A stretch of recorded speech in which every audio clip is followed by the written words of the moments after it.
Oi, boa noite. Tudo mais de hoje começa com um assunto que foi sugerido por uma telespectadora, Elaine Terezinha Lisboa de Lima. Nos sugeriu que falássemos sobre síndrome metabólica. Desde já, muito obrigada, viu, Eliane? Para falar sobre isso, a gente recebe aqui no estúdio o médico endocrinologista do Hospital Moinhos de Vento, Fernando Gershman.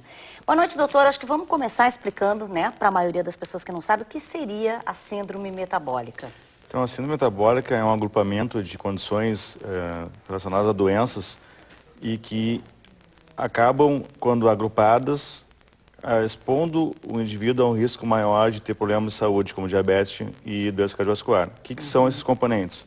A glicose começa a ficar alta, o colesterol bom fica ruim, fica baixo, o triglicerídeos fica elevado, a pressão começa a subir e acontece também o acúmulo de gordura na barriga, né, e aumenta o tamanho da cintura. Uhum. Mas tudo isso junto. E tem um fator de risco, assim, tem uma causa para isso começar a acontecer? Tem aspectos genéticos relacionados, né? A gente está começando a descobrir alguns genes que estão relacionados a todos esses aspectos juntos. E tem o aspecto também de comportamento e estilo de vida. Então, pessoas que não têm o hábito de realizar atividade física ou que não se cuidam na dieta, acabam tendo então, mais predisposição ao desenvolvimento da doença. Mas a gente tem pessoas magras que acabam tendo também o problema. Uhum. E isso acontece, é mais frequente em homens ou mulheres? Ou nos dois sexos? Depende da cultura da população que está estudando. Nas populações em que a mulher não trabalha, a gente encontra mais síndrome metabólica em mulheres. Nas sociedades em que a mulher é ativa e trabalha, os homens têm mais chance de ter síndrome metabólica. E tem assim uma fase, uma idade certa para isso acontecer, depois de algum determinado tempo ou não? A porcentagem da população que tem síndrome metabólica na terceira e quarta década de vida, ao redor de 20, 30 anos de idade, é ao redor de 6%. Na sétima década de vida, ou seja, acima dos 60 anos de idade, isso pode chegar a 50%, 60%. Então, a idade é um fator de risco muito importante para o desenvolvimento da síndrome metabólica. E uma das razões que acontece isso é porque diminui o metabolismo com a idade, as condições de saúde pioram, a pessoa fica mais sedentária e com isso começa a ganhar peso. E ganhando peso, começa também a acumular gordura na barriga e desenvolve esses aspectos todos. Uhum. Mas fora isso, assim, quando é que uma pessoa pode desconfiar, na verdade, que ela está sofrendo desse mal? Olha, acho que o grande aspecto aí, no caso, é o tamanho da barriga. Tá? Eu acho que essa aí é a coisa mais importante para a gente pensar. As pessoas que têm As pessoas, de repente, que tomam uma cervejinha, vão pensar assim, não, mas isso aqui é cerveja, não é nada. E aí? As pessoas que têm uma barriga já, né, saliente, né, mesmo que não tenham excesso de peso, tá, mas que tem uma barriga saliente, essa pessoa já é bem mais predisposta ao desenvolvimento da doença. Outros dois aspectos importantes. Mulheres que tiveram pressão alta na gravidez, ou mulheres que tiveram diabetes na gravidez. Essas mulheres são bem mais predispostas ao desenvolvimento de diabetes e síndrome metabólica.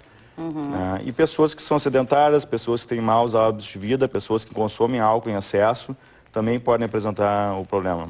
E existe tratamento para essa síndrome? Existe tratamento. O que seria assim que a gente tem hoje? A mudança de estilo de vida é o aspecto mais importante. A gente tem trabalhos demonstrando que mudanças de estilo de vida que cursam com redução de até 5% do peso, não precisa muita coisa, 5% de redução de peso em pessoas que são predispostas. Pessoas, por exemplo, que têm glicose já um pouco elevada, mas não têm diabetes ainda. Isso já é o suficiente para reduzir em mais de metade o risco de síndrome metabólica ao longo do tempo.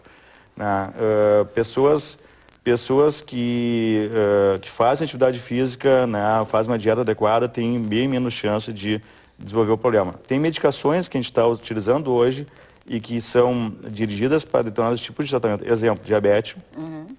E que também podem ter um efeito muito bom para a redução de peso.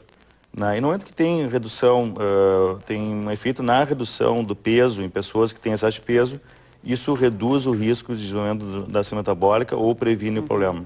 Mas digamos que a pessoa, então, perdeu ali os 5% até 10%, né, do peso que o senhor falou. Ela corre o risco, por exemplo, de melhorar e depois voltar a ter os mesmos sintomas? Corre.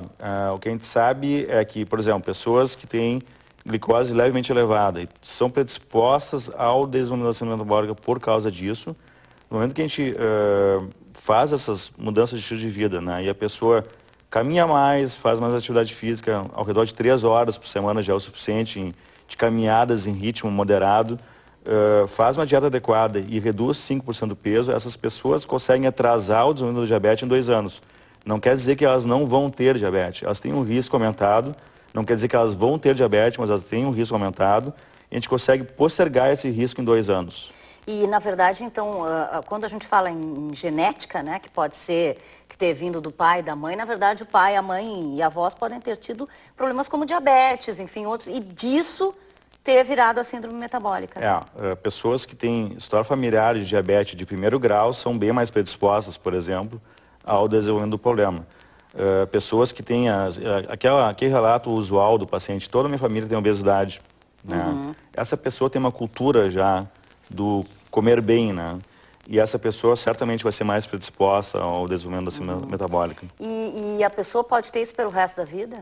Quer dizer, ela vai ter que tratar isso o resto da vida? Pode. A maioria das pessoas é o que acontece, né? Porque a síndrome metabólica é um conglomerado de doenças crônicas. Pressão alta, colesterol elevado, diabetes. E o manejo, se a pessoa não reduz o peso de uma maneira significativa, vai tratar pelo resto da vida. Tá bom, agradeço a tua presença aqui. Obrigado. Tudo mais, obrigada pelos esclarecimentos. Bom, e a